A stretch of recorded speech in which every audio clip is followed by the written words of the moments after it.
Another devastating barrage of automatic weapons fire forced Blake to press himself deeper behind his rocky cover.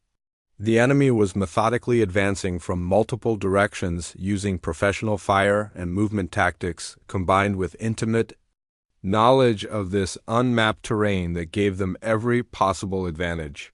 The hostile forces were equipped with state-of-the-art thermal imaging, sophisticated night vision capabilities, and military-grade communication systems. They knew the exact position of each SEAL and were coordinating their assault with the precision of a military academy textbook operation. Suddenly, a distinctly different sound cut through the chaos of battle, a sharp authoritative crack that stood out clearly from the enemy's assault rifles and support weapons.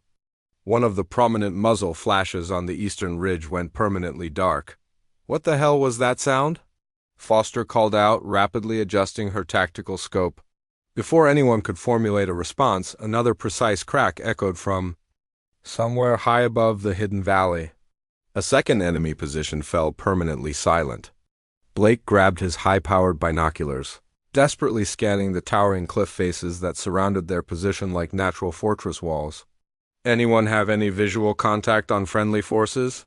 "Negative," came the immediate chorus of. The radio crackled with static. "This is SEAL Team Charlie. We're pinned down, taking heavy fire from all sides, requesting immediate backup." The response came back cold. "Negative, Charlie. No assets available. You're on your own."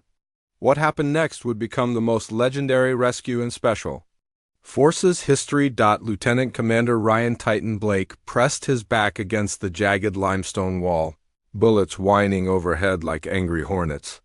His tactical vest was shredded, his left arm bleeding from shrapnel, and his rifle was down to its last magazine. Around him, 11 other Navy SEALs were spread across the narrow ravine floor, each man fighting for his life against overwhelming odds in this unmapped territory. Contact front, contact left, contact right. The radio chatter was desperate as enemy muzzle flashes lit up the canyon walls from 4 directions.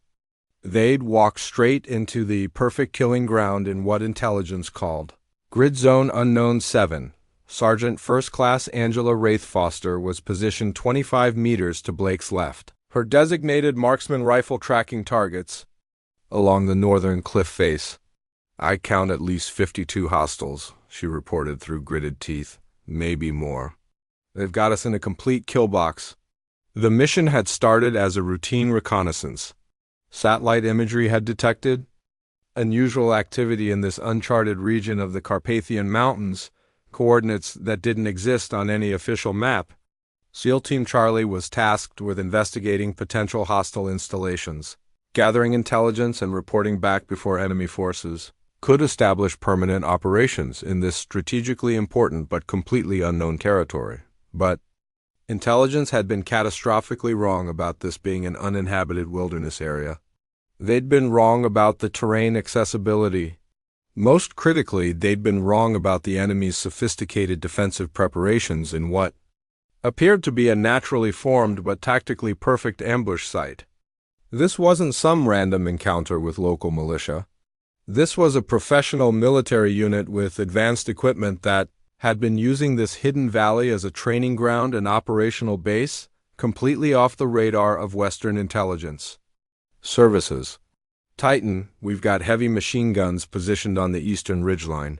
Chief Petty Officer Harrison screamed over the thunderous gunfire. "They're trying to pin us down for a complete massacre." Blake keyed his radio with blood-slicked fingers. "Mountain Command, this is Charlie Actual.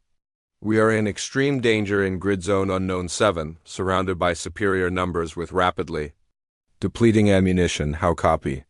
The response took nearly a full minute, an absolute eternity in life-or-death combat time. "Charlie Actual, this is Command. We show no available air assets for immediate close air support. Army aviation is 70 minutes out due to terrain difficulties. Can you hold your current position?" 70 minutes might as well have been 70 hours.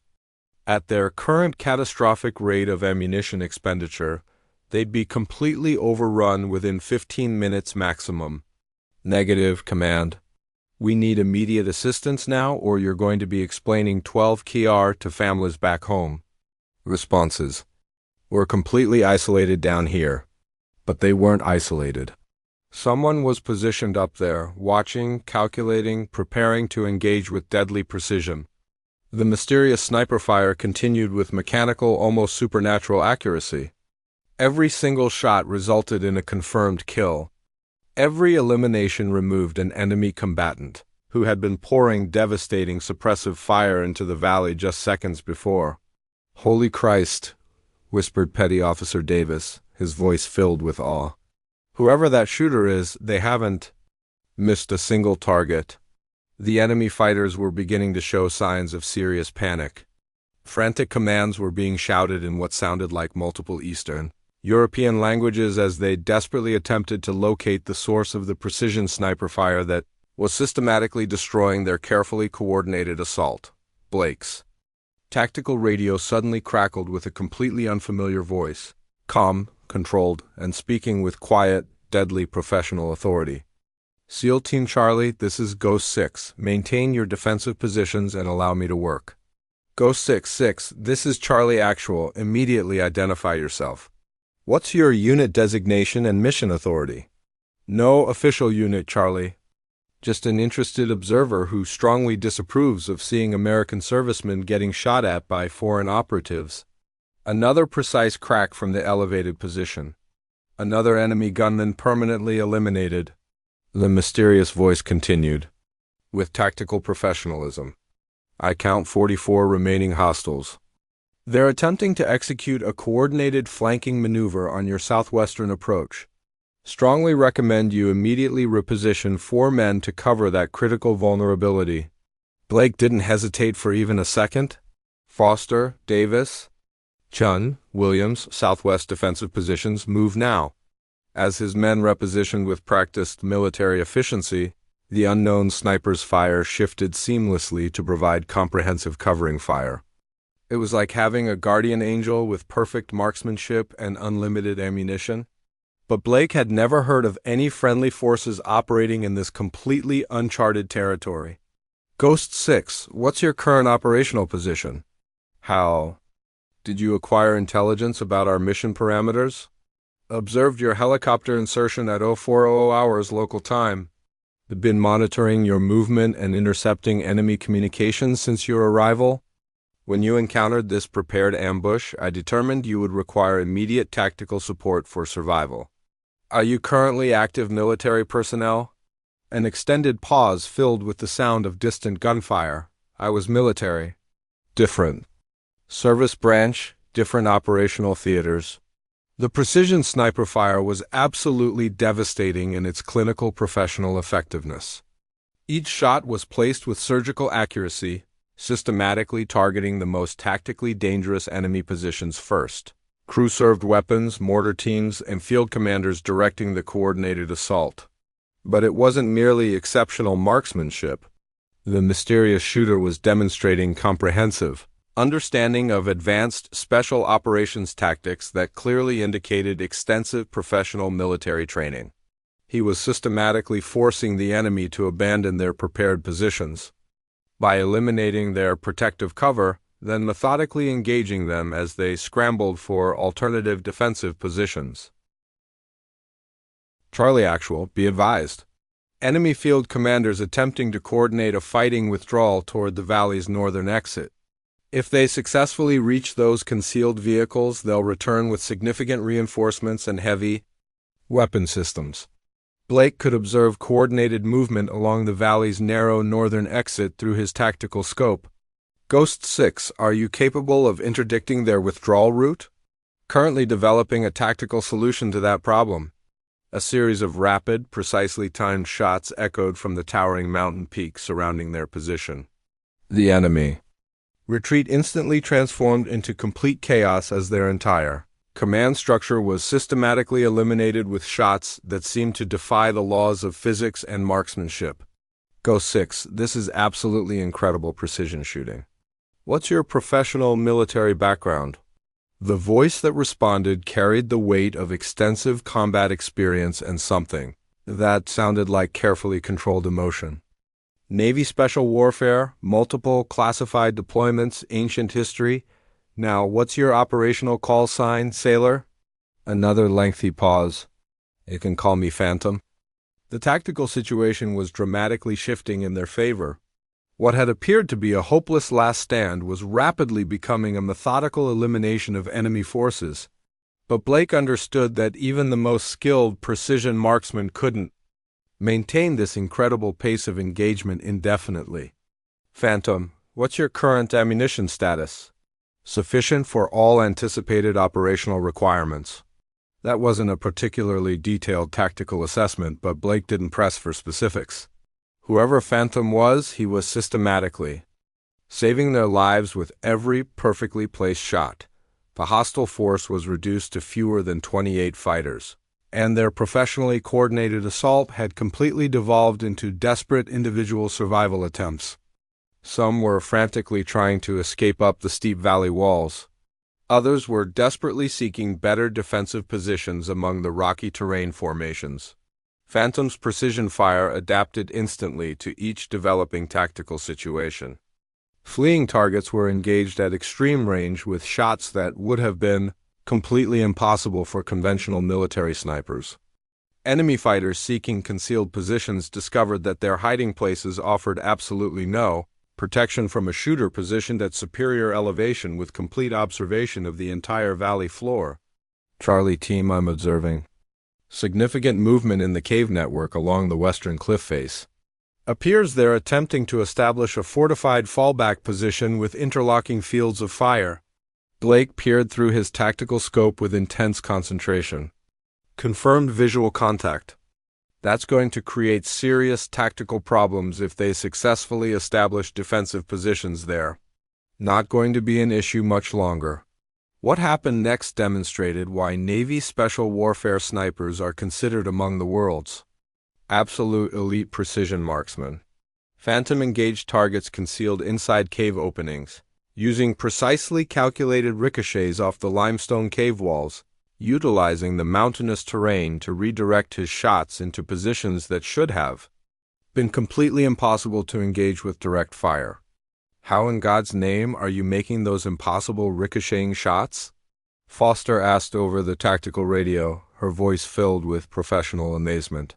Advanced ballistics calculations, environmental physics, and 25 years of field experience, came the matter-of-fact response. The enemy mercenary force was systematically collapsing.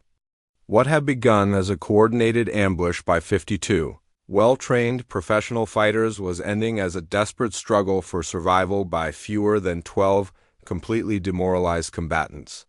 But those final 12 represented the most dangerous threat. Cornered, desperate, and with absolutely nothing left to lose, they were preparing for a final suicidal assault on the SEALs' defensive positions. Charlie, actual immediate warning. The remaining hostiles are massing for a direct frontal assault. They're preparing to attempt overrunning your position with everything they have remaining. Blake checked his ammunition status with growing concern. Less than one magazine remaining.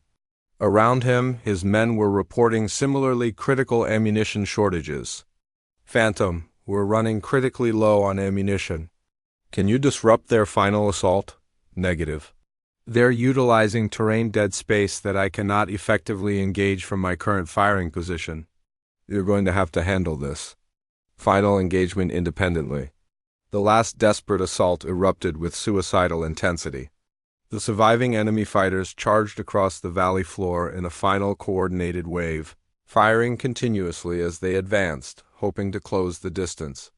Before the Americans could bring effective defensive fire to bear against their attack, it was precisely the type of close-quarters engagement that Navy SEALs train for constantly. Under the most realistic and demanding conditions possible, Blake and his men maintained fire discipline until the attackers closed to within 35 meters, then opened up with controlled, precisely aimed shots that dropped the first wave of charging combatants.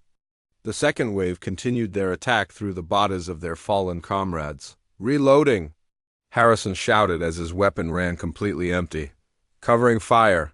Foster immediately shifted her designated marksman rifle to protect him during His vulnerable reload period, the battle had become intensely personal, individual, and absolutely lethal.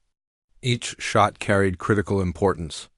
Each second determined the difference between survival and death. Phantom's authoritative voice cut through the combat chaos. Charlie team, drop flat immediately. Execute now. Blake didn't question the urgent command for even a microsecond. Everyone hit the deck immediately. The SEALs pressed themselves flat against the rocky valley floor as Phantom's rifle cracked repeatedly from his elevated position.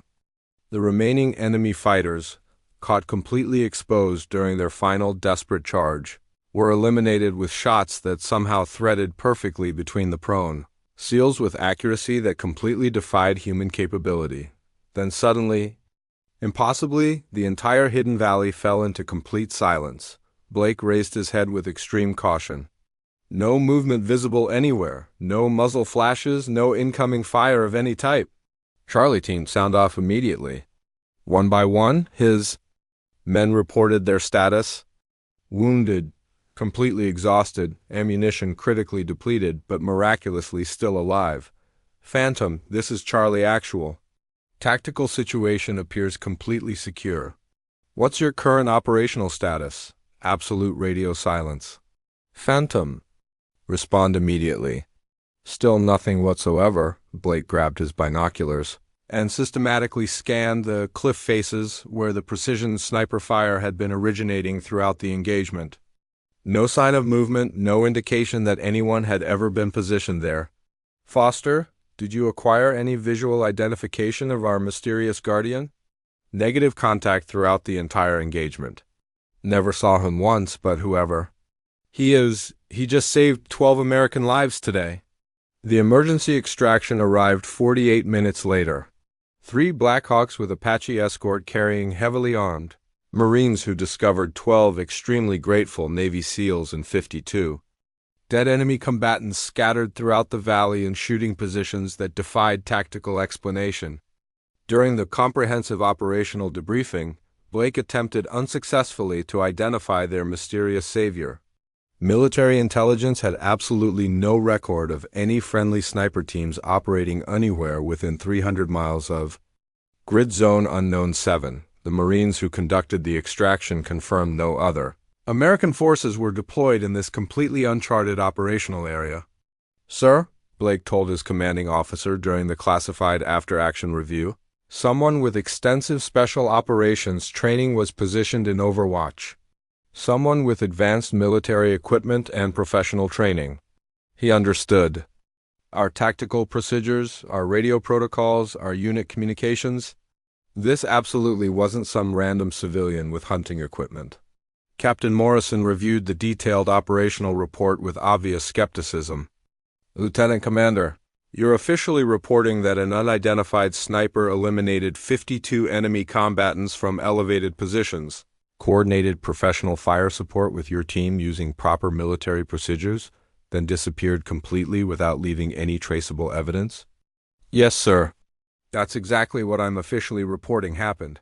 And this Phantom claimed Navy Special Warfare background? Confirmed. He demonstrated advanced knowledge of precision marksmanship techniques that would be completely consistent with that specialized training background. Morrison closed the classified file with bureaucratic finality. Officially, SEAL Team Charlie successfully accomplished reconnaissance objectives and effectively defended against enemy assault with 0 friendly casualties in Grid Zone Unknown 7. There will be absolutely no mention of unidentified personnel in any operational documentation. Sir, with all due respect, that's the absolute end of discussion. Blake, sometimes in military operations, unexplained events occur in remote areas. We simply express gratitude and continue our mission. Responsibilities. But Blake couldn't simply continue without investigation. That night he returned to the HID.